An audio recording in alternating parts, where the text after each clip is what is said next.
Welcome to Influential Entrepreneurs, bringing you interviews with elite business leaders and experts, sharing tips and strategies for elevating your business to the next level. Here's your host, Mike Saunders. Hello and welcome to this episode of Influential Entrepreneurs. This is Mike Saunders, the Authority Positioning Coach. Today we have with us Dr. Jill Kushner Bishop, who's the founder of Multilingual Connections. Jill, welcome to the program. Thanks so much, Mike. Happy to be here. Yes, I am interested in learning about your business because it's always fun just to learn new things and perspectives and all of that. But before we dive into what you do and how you do it, what's your story? What's your background and how did you become an entrepreneur? Yeah, so it was certainly nothing that I ever aspired toward. I was originally a high school Spanish teacher. I loved language, I loved culture, I loved travel. And I wound up going for a doctoral program in linguistic anthropology, which was also something I hadn't planned on doing. But, you make those little decisions and next thing you know, you're going in a different direction than you ever expected. But it gave me an opportunity looking at linguistic anthropology to explore language and culture and the connections between them. And so I spent a year in Israel doing field work among speakers of a dying dialect of Spanish that is spoken even today by descendants of the Jews that were exiled from Spain back in 1492. So for people like me, it was really interesting to see how people were using language, what they were doing with language, why they may or may not have been passing it on to their kids. And I had planned to continue in the academic world. And then I had an opportunity to work as a corporate anthropologist back in Chicago. And I took the opportunity thinking it would just be a temporary thing as I wrote my dissertation and then got back into academia. But again, you start down a path and it doesn't always take you back to where you were. It takes you to a new place.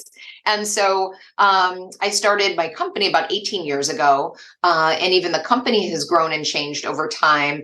Multilingual Connections is a Chicago-based agency that helps our clients connect with their audience around the world. We in about 75 different languages. And so the way that we did that early and the way that we do that now is really different, but it's been an exciting and interesting and challenging ride and fulfilling, a little frustrating. Oh, well, like being that accidental entrepreneur is what you just described and the frustrating time. It's like, have you ever seen that graphic on social media where it's like, here's what people think of, how you succeed in business. And it's got this nice straight line straight to the top. And it's like, that's not what really happens. It's like a squiggly all around and up and down. And that's the way that it always is. You need to have that clear picture of here's what I want success to look like. But then not if, but when we hit that roadblock, hurdle, hiccup in the road, we got to just figure out how to go up and around or down or pivot. So Absolutely. What are some of those things you've learned over the years through maybe, I don't know, harder times or failures? Because guess what? We all fail. You either win or you not learn, but, or win or you lose. I'm sorry, I said it wrong. You either win or you learn. And most people think you win or you lose because it's not losing when you have a hiccup or a failure. For sure. Talk a little bit about some of those challenges. Yeah. And I love the example that you had of the squiggly line. And I wasn't sure if you were going to go with that one or the other one, which is my other favorite about entrepreneurship, where you're on top of a lion and people look at you as a business owner on top of this lion and think, oh my gosh, you're so brave to run a business. It's amazing. And the entrepreneur is on top of this lion saying, holy crap, how did I get on top of a lion? And I'm sure that I'm not going to get eaten. Yeah. And so that's kind of the reality of the behind the scenes of life of an entrepreneur. Not always, but at times. And so, for me, especially since this wasn't ever in the plans and it just started, I was on the wrong side of some office politics. I was handed my voluntary resignation letter and three weeks later, I started my business, but it was just going to be me. I had my stack of business cards and the yellow pages and my flip phone and my laptop. And it wasn't that I was ever going to be where I am now, which is 25 employees around the world and working for organizations of all different types in 75 languages and across services. That is nowhere, not even close to what I envisioned when I started the business. And so, so what I've learned in particular, there's so many things I've learned, but one of the most important things is the importance of pivoting and examining your business as objectively as you can, which is really hard to do when it's everything that you you do and that you are. I think it's hard for entrepreneurs oftentimes to separate their identity, their personal and their professional identity. And so for me, I was running a language training company. That was the original focus of Multilingual Connections. And so we were doing corporate language training. We were doing classes for adults, classes for kids. We had summer camps and before and after school programs and Chicago Public School strike camps and too cold to go to school camps and all kinds of stuff and translations on top of it. And it was like running 4 businesses at the same time. And I was trying to be a mom to a young child and a parent and a partner and a sister and a friend and a daughter and, everything at the same time. And I realized that I couldn't do it all and do it well. And so I had to make the decision to pivot and close all of the language training programs that were so close to my heart and so close to who I thought of myself as professionally. And that was a really difficult decision, but it was absolutely the right decision for the business. And so that's just one example of many pivots along the way. Yep. And sometimes you only know that decision when you're in the midst of it and can go, something's not right. Let me step back and see how I can pivot. And you know what? A pivot isn't a 180 turn and, I failed and this was so wrong. So now let me try something new. Nope. It's saying all these years I've been doing all of these things, doing it well, learning along the way. But if I just tweak this and pivot a little bit here, it's just enhancing what you're already doing right. So I love how you notice that maybe those other areas might be near and dear to your heart, but maybe possibly it's not, getting you closer to that full vision of where you want to go, or maybe it wasn't as profitable as what you could be doing. So talk a little bit about how you then merged into the corporate focus. Yeah. So it took a while. I saw the numbers. I looked at the spreadsheets. I knew the truth, but it took a long time for me to be comfortable making that decision. And in retrospect, I wish I had done it a little bit sooner. But again, I learned from it. And so I make decisions faster now, especially when it's about the health of my business. But each step has brought me closer to not success, because I think that's kind of a moving target, but it's developed the business and made us a better and stronger business. And so the work that we do now is exclusively corporate related. And so we do our most common service is translation. So we could be translating marketing materials, websites, legal contracts, surveys, discussion guides for market research, all different types of written content. So that's translation. A marketing service that we provide is called transcreation, and that is a combination of translation and copywriting for highly creative content like film titles or slogans. Then there's audio and video transcription for market research, for documentary footage, for e-learning, localization, software. We do subtitling and voiceover. And just in the last couple of years, another pivot toward adding services has been adding on multilingual research services. So we do a lot of work in the market research industry. My background is as a researcher. And a lot of companies and research agencies or teams need bilingual and bicultural researchers that can facilitate interviews or focus groups as they're thinking about new products or new services or expansions. And so we've added that in about 25 different languages. And it's been really exciting to see the interest and the feedback from our community. I love it. So when I'm hearing that, here's what I think that I'm understanding. So correct me if I am wrong. Sure. Anyone could say, here's this text, translate it, thank you. Yes. Many people, a bot can do that. But what you are doing is saying, okay, but we're getting into the nuance of that local international area. And we're going to really make sure that it's not only translated, but translated to where it makes the impact, makes the punch, the oomph that you want it to in the marketing and the whatever, like you mentioned about a title to a film or whatever.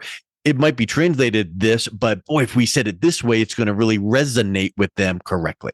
Absolutely. You could go on marketing my services, because that's exactly what we talk about. That nuance is so important. And when you think about translation, it's part art and part science. And so the science is the technical stuff, the grammatical content, but the art part is what really makes something resonate. And so you could send something through Google Translate, and it's better and better all the time. It's not perfect, but it's better. But you might get some of the science, but not the art. And so what makes people think and feel, or how do you allow people to express their authentic voices, their true opinions, their identities, the subtleties? That's really hard to do if you are not an experienced translator. And so we bring together translators from all around the world. We've got well over 1,000 different translators, because you also need not just a native speaker of the target language, but also of the region. The culture too.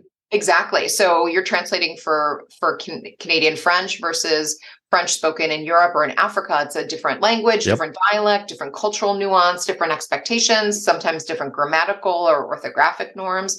So there's a lot to think about. And so you really need to have the right people, the right technology to support their efficiency, the right editors to make sure that nothing was missed, nothing was lost in the process.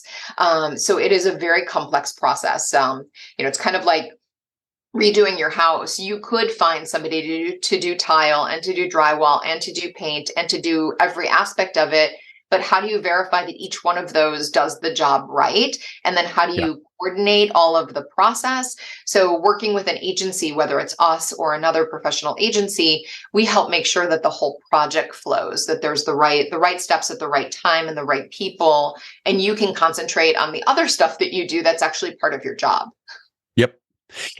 As a translator, I am excited to ask this question because it's something that I have always heard, and it might be an urban legend or it might be a wonderful business case study, because I've mentioned this in classes that I teach in marketing. And with your Spanish background, I think that you will either have heard this or can give me a great insight. The Chevy Nova. Yes. You know where I'm going with that? I do. Absolutely. So is that accurate? Is that an actual thing? Because yes, nova means don't go, can't go. What is the story behind that, if there is one? Yeah, I don't know the story in detail, but it's a perfect example of where brand names, you might not be thinking of it in the moment when you're creating them for your local market, but all of a sudden you take it internationally. And Nova means it doesn't go. So the Chevy Nova, who in Latin America wants to buy a car that's called no go or doesn't go? And similarly, there's a car called puta, which means prostitute. Again, not great across borders. Or I think it's in the Middle East, where there's a laundry detergent called barf. So a lot of these are created with a very limited perspective. And so if you even have a hint that you might be taking your brand globally, it's really good to do an assessment, have an agency work with, the top 10 languages or markets, and have the translators review the words. Is there something that's word for word? Is there something that it might sound like and similar, even if it's not exactly what the word spells out? You just want to make sure that you're not shooting yourself in the foot before you even get to launch. So now that's a really good point. So if you're a brand and you are in the United States, let's say, and you now are looking to expand internationally. So obviously now we need to convert our sales material and all these things. And so there's that. But what is it an actual service that you would provide to say, okay, let's take a look at your brand, your product line, and let's run it up against where you're thinking about expanding to? What are the countries or the languages? And is there some sort of chart matrices that you would send over to go, okay, all the ones in green are good to go. The ones in yellow are, you might want to consider this. And the ones in red, there's no way. So is that something that should be done? And is that a service that you provide? Absolutely. So that would fall under our linguistic consulting services. And so that's a case where we have bilingual, bicultural linguists who are available to consult with clients on a variety of different topics. And so it could be in market research and thinking about how to frame questions on a survey, and thinking about, for example, here on a screener, you might have a question about somebody's living situation. And one of the options is living with a child, under 18. But in some countries around the world, 18 isn't the age of maturity, and it's 20. And so you might want to think about the way that you phrase that. Or it's very common in other countries to have people live at home until they get married. And so maybe the question is living with an unmarried adult child at home. And so these are things that people might not be thinking of when they're writing a survey for a US market in English, for example. But by having time with a linguistic consultant, they can think about, how can we rephrase these? How is it going to be better received? What aren't we thinking about? What should we consider? And similarly, on the topic of titles or names or brands, having them run through and really not just look at that word in isolation, but is there any way or any possibility that this word could mean something or sound like something that you're really going to regret after the fact? And then you might need to go to market with a different brand name for that region. And that's a decision you want to make going in. Yeah, that's a really great point. So I tell you, there is so much more to just translation than you would think, and there's so many more applications. Like I just think it's so neat to think about. From qualitative research to subtitles to videos and all of these things. I think it's just really amazing to think about. If someone is interested in learning more to see how this really deep dive focus in the corporate realm could work for them, and maybe even uncover some opportunities we just never thought of it like that. How can they learn more, and then how can they reach out and connect with you? Yeah, absolutely. You can find us Multilingual Connections by going to mlconnections.com or multilingualconnections.com. Sorry, multilingualconnections.com.